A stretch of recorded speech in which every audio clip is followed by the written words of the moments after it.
2017 is almost at an end, and it's been a somewhat up and down year for the competitive scene, for me personally anyway, based on the state of the game. But regardless of what you do think of the game, pro players are the pillars of what make competitive Yu-Gi-Oh! Yu-Gi-Oh! Having targets and aspirations to set yourself within the context of Yu-Gi-Oh!, to give yourself goals and strive to be the best are all a part of competition, and I think for me personally, through 2017, these have been some of the notable players that have personally impacted me. So of course this is an opinion-based personal video, so understand that these are all very subjective. Number 5, we've got JY Sharif, topping Nats, Euros, Prague, and coming third at London this year alone, while also making it to Worlds. For a player who's been around for just a couple years, this is really impressive to go so far in such a short space of time. JY has always been one of my favourite players because of the absurd 60 card decks he's ran with over the times that I've known him. I like the innovation behind his decks, and I love the creativity, which sometimes can risk being hit or miss, but regardless, I think JY has done really well to make a name for himself in such a short space of time. Number 4, Ryan Levine. This year he has alone topped 4 YCSs, and one of which was a 3rd place finish with Metal Foes, also topping with Draco Zoo and his Spiral Tough list at San Diego. For as long as I've known Ryan, he has always just been a stalwart and solid player. His lists have always been impeccable, fairly creative and left field and thinking outside the box, and speaking to him about his lists, theory and understanding of the game is something I've personally really connected with and been really fond of. His arguments and reasonings are always really solid, eye-opening, and just work with how I view the game as well. I'd also really recommend you watch his Sydney feature match, as it's some of the best display of technical play and comeback. Number 3, Noah Green. Since winning the most prestigious event of Yu-Gi-Oh! American Nationals in 2015, Noah somewhat struggled to maintain that level of notoriety until 2017, where the decks and formats seem to have just clicked for him. Second at Seattle, multiple ARG tops, and a win with Burning Abyss, lol ARGs, are all his milestones of 2017.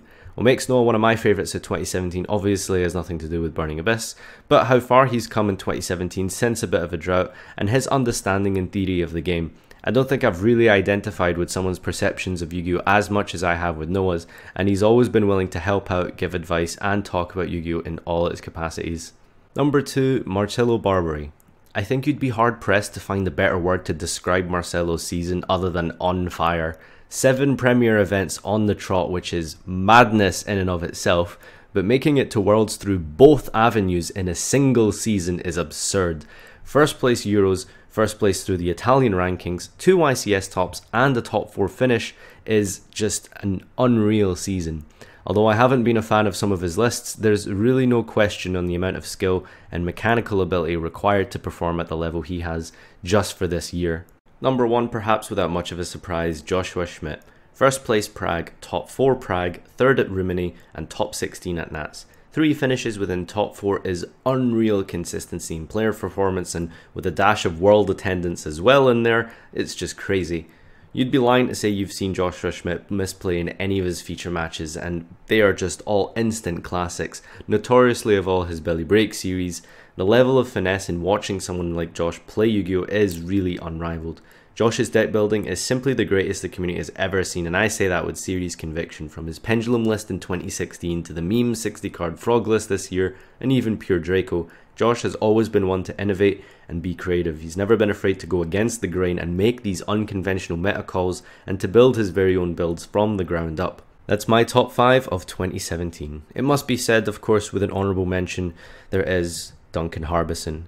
When it comes to theory and deck building, you will not find an equal. Right, okay, so the only Archfiend, then 2 Necromancers. Because it clogs, eh? Kinda, yeah. Do you actually need to for combos? No. So why are you playing 2? It's fine if you draw it, and if you don't draw it, it's also fine. So you want to see it, you want to see it sometimes.